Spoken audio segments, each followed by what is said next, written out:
Hi and welcome to KVCL केचाडवेला creative life.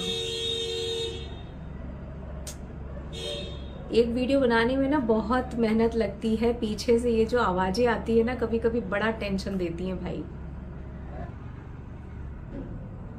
Sorry for the interruption, फिर से start करती हूँ। मैंने बनाया है ये। अब आपको देख के लग रहा है कि ये किसी क्ले से या मैं किसी कोन से बनाई हूँ। नहीं, हाँ शायद कुछ भी हो सकता है। तो इसके लिए आपको ना पूरा वीडियो देखना पड़ेगा कि मैंने कैसे बनाया है।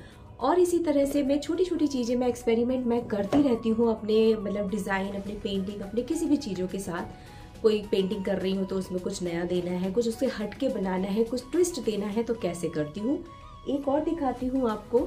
मैंने यहाँ पे एक और ऐसे बनाया है, देख रहे हैं, एबल आइज 3D में है। यहाँ ये जो आप आईज देख रहे होंगे, ये एक 3D फॉर्म में बना रखा है। आई होप कि इसमें आ गया होगा, वरना मैं इसका फोटो भी लास्ट में डाल दूंगी तो आप इसको देख सकते हैं। ये लिपन आर्ट जो मैं यहाँ करने वाली हूँ काफ़ी ट्रेडिशनल आर्ट है, बहुत पुरानी आर्ट है और इसे मैंने अपने तरीके से कुछ नया किया है, क्योंकि बहुत से लोग कोन से या किसी भी पाउडरी फॉर्म में उसको मिक्स करके नहीं कर सकते, जबकि ये वॉल पुट्टी से, आपके सेरेमिक पाउडर से, मार्बल पाउडर से, चॉक पाउडर से भी लिपन आर्ट किया जाता है। और इसमें ट्विस्ट क्या है ये आपको लास्ट में पता चलेगा। तो कैसे किया है, तो इसका जो मेन हीरो है वो आपको अभी वीडियो में दिखेगा।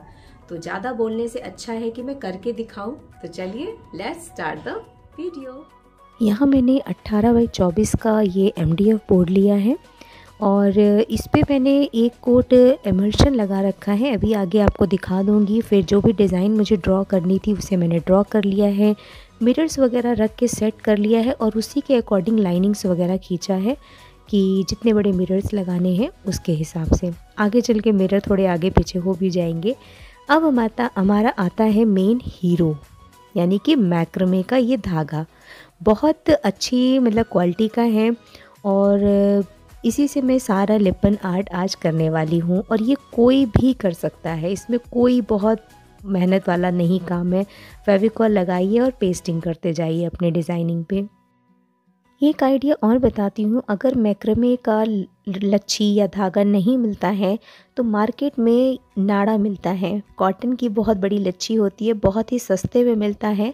ये थोक मार्केट में आराम से मिल जाएगा, कई बारी तो ये रोड पे भी बेचते हुए मिल जाते हैं, तो उससे भी बनाया जा सकता है। बस करना ये होता है कि उसको आपको पहले थोड़ी देर पानी और फेविकॉल के घोल में मिला के रखना है। एक्स्ट्रा फेविकॉल उसमें से निकाल देना है और फिर उसको आपको सेम जैसे मैं यहाँ पे मैक्रमे की धागे से कर रही हूँ, आपको उससे करना है। तो उससे भी बनाया जा सकता है, क्योंकि वो भी कॉटन का ही होता है और बहुत अच्छी फिनिशिंग आती है, टेक्स्चर्स बहुत अच्छे आते हैं। तो यहाँ मैं धीरे धीरे करके सारा जितना भी डिज़ाइन है मैं पहले उसको पूरे उस धागे से पूरा कर दूँगी। अच्छे से पेस्ट करना है, दबा दीजिए और उसको थोड़ी देर 1-2 घंटे छोड़ दीजिए, सूखने देना है, क्योंकि काम पूरा करना है, समय पे करना है और रात होने वाली है। कहीं ना कहीं एक टारगेट होता है कि मुझे इतना काम करके ही सोना है। तो रात के बज रहे हैं 11 और मुझे अब इस पे करना है जेसो। यहाँ मैं जेसो की जगह जो यूज़ करती हूँ उसे बताती हूँ। ये है इमल्शन, बहुत अच्छा काम करता है, बिल्कुल जेसो जैसा है और ये समझ लीजिए बहुत ही सस्ता, सुंदर, टिकाऊ वाला काम है। अब इस पूरे पे जितना भी मेरा धागा है, बोर्ड है, मैं एक बार पूरा इस पे पूरा ये इमल्शन का कोट कर दूँगी और ये बहुत अच्छी मजबूती आ जाएगी, बहुत अच्छे टेक्स्चर्स निकल के आएंगे। क्योंकि इसको सूखने में समय लगता है तो मैं इसे पूरा करके ही इस समय रखूँगी।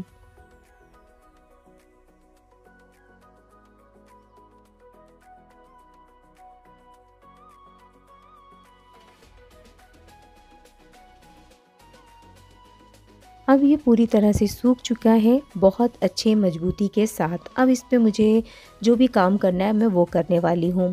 अब मैं चल रही हूँ एक कोट वाइट कलर का एक्रेलिक करूँगी, क्योंकि मेरी पूरी थीम वाइट बेस पे है तो मैं वाइट एक्रेलिक कर रही हूँ। इससे एक शाइनिंग आएगी और जो भी कुछ थोड़े बहुत धब्बे होंगे, कोई चीज़ें होंगी तो वो इससे छुप जाएगी। तो एक कोट पूरा वाइट इस पे करके शाइनिंग फॉर्म ले आऊँगी और उसके बाद मुझे जो भी डिज़ाइन और इस पे क्रिएट करना है वो करूँगी। साथ के साथ मिरर वर्क लगाती चलूँगी, जो भी जहाँ पे मैंने जो सोचा था, जो डिज़ाइन मेरे दिमाग में थी उसे अब पूरा करूँगी। आप अपने हाथों से बना के किसी को कुछ दो तो वो हमसे ज़्यादा वो याद रखते हैं और उसको संजो के रखते हैं। ये करके देखिएगा। एक बार ना एक स्टोरी ऐसे मैंने देखा था, मैं ज़्यादा बड़बड़ नहीं करूँगी। स्वामी विवेकानंद जी को कुछ ऐसे दिया गया था एज अ मेमोरी के तौर पे, तो उन्होंने उठा के अपने किसी को दिया। जब उनसे पूछा गया कि आपने क्यों दे दिया, तो उन्होंने बोला कि मुझसे ज़्यादा वो ध्यान रखेगा। तो ये सही है, जब आप अपने हाथों से कोई चीज़ बनाते हैं, किसी को गिफ्ट करते हैं ना, तो आपसे ज़्यादा वो लेने वाला उस चीज़ की कद्र करता है, उसको अच्छे से रखता है और ताउम्र एक बहुत ही बेस्ट मेमोरी आपके साथ होती है। यहाँ मैंने लगा दिए हैं अब मिरर्स, और एक गलती ये हो गई है जो गोल बड़े वाले मिरर्स हैं और छोटे वाले हैं, पहले इस पे कलर करने के बाद बैकग्राउंड में फिर मिरर लगाइएगा। और अब मैं यहाँ पे चल रही हूँ, कुछ मैंने डिज़ाइन बनाई है उसे एक्रेलिक से पेंट करूँगी।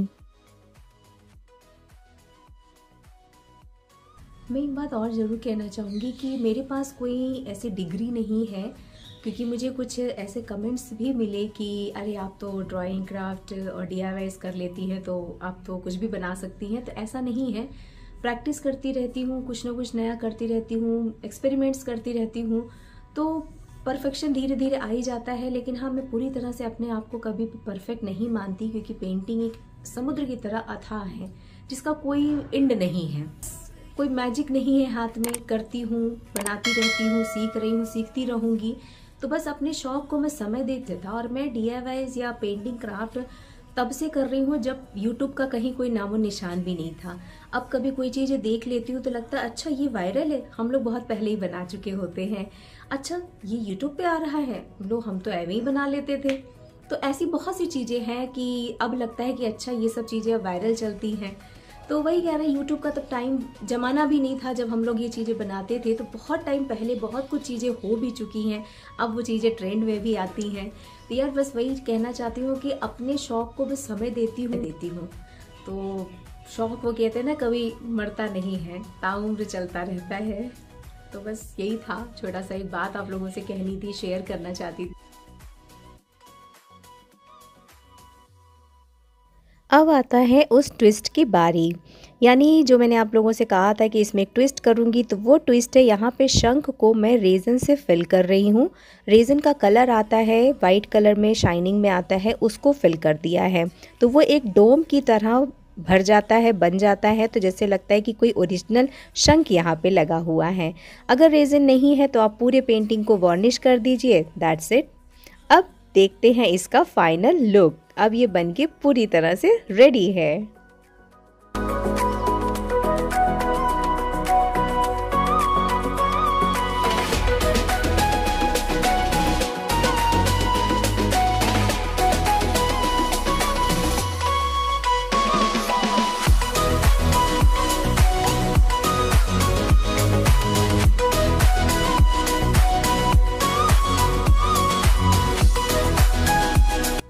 ये था मेरा आज का एक छोटा सा वीडियो लिपन आर्ट पे, फोक आर्ट पे।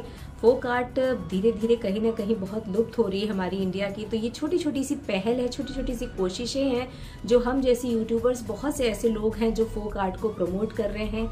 मैं भी अपने फोक आर्ट को बहुत प्रमोट करती हूँ और कुछ ना कुछ इसी तरह से बनाती रहती हूँ। तो ये था, मैंने जिस चीज़ों से बनाया आपको बहुत अच्छे से एक्सप्लेन किया। बट अगर इसके बाद भी अगर आपको कोई प्रॉब्लम आ रही है या कुछ आपको इसमें नहीं समझ में आया है तो आप पूछ लीजिएगा, मैं बिल्कुल इसका आपको जवाब दूंगी, बताऊंगी कैसे किया है।